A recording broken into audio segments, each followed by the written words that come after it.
Canada-US trade tensions moved from optimism to collapse in just a few days, after President Donald Trump paused planned 50% tariffs and said a deal was close. Mark Carney says he expects to speak with Trump before the tariff deadline. Trump announced the 3-day pause on Truth Social, saying Canada and the US had a deal subject to final documents. A day later, Trump told reporters the two countries had reached what he called a very fair agreement. Trump says Canada gave the US the points it needed and that both sides had come to a deal. Yeah, we had a very good conversation with the Prime Minister last night, and we've come to a deal with Canada. As you know, the 50% tariffs across the board were going on against Canada today. And they called yesterday and they gave us the points that we had to have. Very fair deal for both. Negotiators then met in Washington to finalize the text, with Canada's Dominic LeBlanc sitting down with US Trade Representative Jameson Greer. Jameson Greer says the US feels confident an agreement has been reached and that it will strengthen the North American economy. We feel confident that we've reached an agreement that will not only continue to protect American workers, American jobs, American supply chains, but really strengthen the North American economy and create a situation where North America will continue to be an energy powerhouse. Dominic LeBlanc says he is confident in the discussions and that Canada's supply management system will remain intact. I am very confident in these discussions, and as we finalize the final text, as Ambassador Greer said, the Prime Minister was very clear. We needed to protect supply management. We needed to ensure that the supply management regime remained entirely intact, and I'm confident that that's the case. By August 21st, Trump was still saying he expected a trade deal with Canada. Trump says he only makes good deals, including with Canada and Mexico. I only make good deals. Much better deal for the United States, both with Canada and Mexico. Thank you very much. President, did you direct sir? But Canada's trade minister sounded less certain, saying there was still work to do and the negotiators would keep going until the last minute. Dominic LeBlanc says Canada has more work to do and the job is not finished. We have more work to do. We're going to continue working up until the last minute. Our job is not finished. Canadian workers, Canadian businesses expect us to do all of this important work. Alors en français, nous avons encore du travail à faire. Notre travail n'est pas fini. On va continuer de travailler jusqu'à la dernière minute. Les travailleurs canadiens, les entreprises canadiennes s'attendent qu'on va faire ce travail-là. Et c'est précisément qu'est-ce que nous allons faire en quittant ici tout de suite. Then the talks broke down. Carney announced Canada was suspending negotiations and bringing its negotiators back to Ottawa. In a statement, Carney said Canada had made progress, but not enough to meet its objectives. He accused the US of making last-minute changes that were unfair, uneconomic, and raised doubts about the reliability of any deal. Carney also says the US intended to impose 50% tariffs on roughly $28 billion of Canadian goods, and that Canada would match them dollar for dollar. Washington blamed Ottawa, saying Canada declined to finalize the deal under terms agreed earlier in the week. The US Trade Representative said Canada had made new demands and walked back commitments, while Washington had offered tariff reductions on steel, aluminium, autos, and lumber. Carney then addressed the failed talks directly, saying the United States had changed the way it treats even its closest allies. We recognized from the start that America has changed. Early last year in this room, I observed that the decades-long process of steadily increasing integration between our economies was over. Carney says America has changed and is using economic integration as a weapon.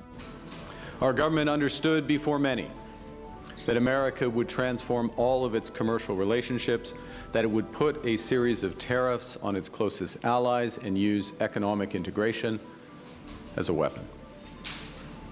We recognize that sometimes its signature was written in pencil. Carney says Canada cannot accept what the US offered and will not give what Washington asked. So last evening, I instructed our negotiators to return to Ottawa. We cannot accept what they've offered, and we will not give what they've asked. Carney says the US asked too much and offered too little. And while we believed earlier this week that we were moving towards a mutually beneficial agreement, in recent days, the United States proposed new terms that were uneconomic, unfair, and undermined the net benefits for Canada and called into question the reliability of any deal. In short, they asked too much and they offered too little. Carney says Canada will match Washington's new tariffs dollar for dollar to protect Canadian workers, farmers, families, and businesses. Canada will match Washington's new tariffs dollar for dollar in order to protect Canadian workers, farmers, families, and businesses. Carney says Canada was not prepared to compromise its sovereignty, French language, or culture. Nous n'étions pas prêts à faire de compromis sur notre souveraineté, la protection de la langue française et notre culture. Pour nos collègues américains, soyons clairs.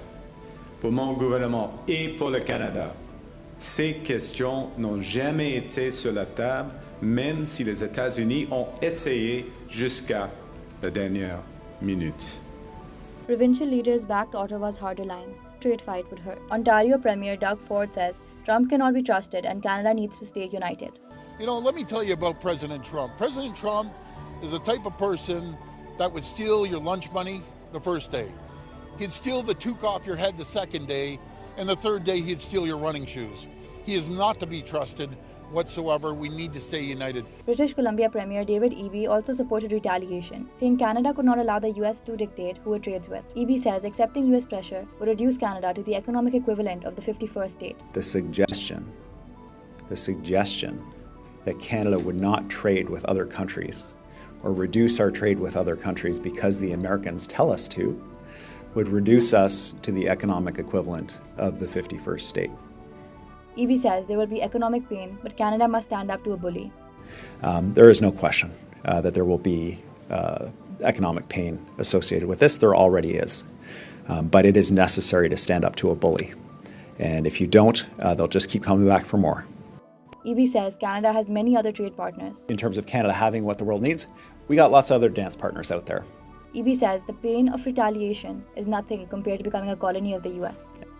There will be pain involved, and we will work with the federal government in mitigating that as best we can, but it is nothing compared to what we would face in the long term becoming a colony of the US. Quebec also warned that any response must be carefully calibrated, so countermeasures do not cause more harm than the tariffs themselves. Quebec Premier Christine Frechette says culture and language are central to Quebec's identity and should be excluded from the negotiating table. Well, I would tell him that our culture, our language is central to our identity, and it is important to exclude that of the negotiation table. Trump escalated the rhetoric again, saying Canada wanted the benefits of being a US state without becoming one. The tariff fight could hit major cross-border industries, including Canadian lumber and wood products. US products could also be caught in Canada's retaliation, including goods such as whiskey. Steel is another pressure point in the dispute, with both sides arguing over tariffs on core industrial goods. The fight could also feed into prices for everyday consumers, from grocery aisles to dairy and eggs. The dispute is testing one of the world's busiest trade relationships, built around a long shared border and deeply connected supply chains. Trucks and cars cross between the two countries every day, carrying goods, workers, and business ties that have taken decades to build. The Ambassador Bridge between Ontario and Michigan is one of the clearest symbols of that relationship and of what is now at risk. At the Gordie Howe International Bridge, the US and Canadian flags still fly side by side. But after failed talks, new tariffs, and promised retaliation, the trade relationship between the two allies is entering a much more uncertain phase.